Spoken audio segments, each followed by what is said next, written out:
মুসাফির ক্যাফে মানুষের এত কেন পছন্দ হচ্ছে জানেন? কারণ এটা আপনার আমারই গল্প, কিন্তু টু টাইপস অফ লাভ যা আমাদের সবার জীবনে আসে।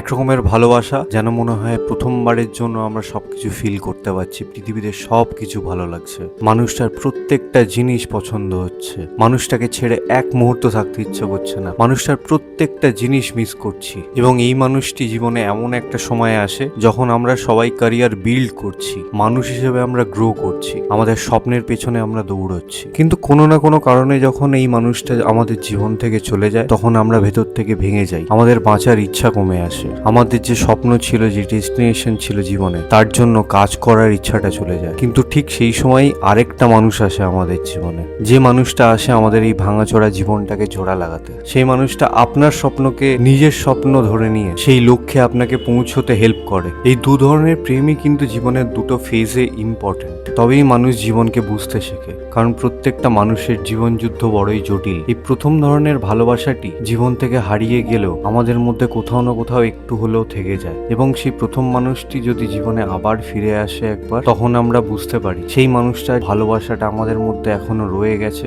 সেটা কেন রয়ে গেছে এবং সেটা কেন থেকে যাবে সারা জীবন ধরে। তার মানে এই নয় যে নতুন যে মানুষটি এখন জীবনে আছে তার আর কোনো মূল্য নেই, জীবনটা কিন্তু এখন তাকে ঘিরেই। কিন্তু সেই প্রথম ধরনের ভালোবাসাটি জীবনে আবার ফিরে এসে মনে করায় আমরা আবারও ভালোবাসতে পেরেছি, আমরা হেরে যাইনি জীবন যুদ্ধে। এই সিরিজটা যেন প্রত্যেকটা মানুষের জন্য একটা ভালোবাসার হাক ছিল, যেন এটা আমাদের মনে করাতে এসেছিল ভালোবাসার মূল্য কতটা, সেটা ভুলে যায়নি। অনেকদিন পর নেটফ্লিক্সে এত সুন্দর একটা রোমান্টিক ড্রামা সিরিজ দেখলাম, খুবই চেনা একটা ন্যারেটিভ, কিন্তু যেভাবে সাজানো হয়েছে, যেভাবে স্ক্রিন প্লে লেখা হয়েছে, ডায়লগস লেখা হয়েছে, এডিট করা হয়েছে, বিক্রম মেসির অভিনয়, বৈদিকা মাহিমার অভিনয়, সব মিলিয়ে একটি অসাধারণ প্যাকেজ। এবং অবশ্যই গানগুলো, একটা সিরিজের সোল কিভাবে গান হয়ে উঠতে পারে সেটা রেখা ভারদ্বাজ এর আগেও বুঝিয়ে গেছেন মিসম্যাচ সিরিজটায় গান গেয়ে, এবং উনি আবারও এটি বুঝিয়ে দিলেন এই সিরিজটায় গান গেয়ে। সব মিলিয়ে এই সিরিজটা হাইলি রেকমেন্ডেড, আপনারা নেটফ্লিক্সে দেখতে পারেন, এখনো স্ট্রিম হচ্ছে। এবং এরকম আরো ভালো ভালো ওয়েব সিরিজ বা সিনেমা সম্পর্কে জানার জন্য পেজটি ফলো করে দেবেন।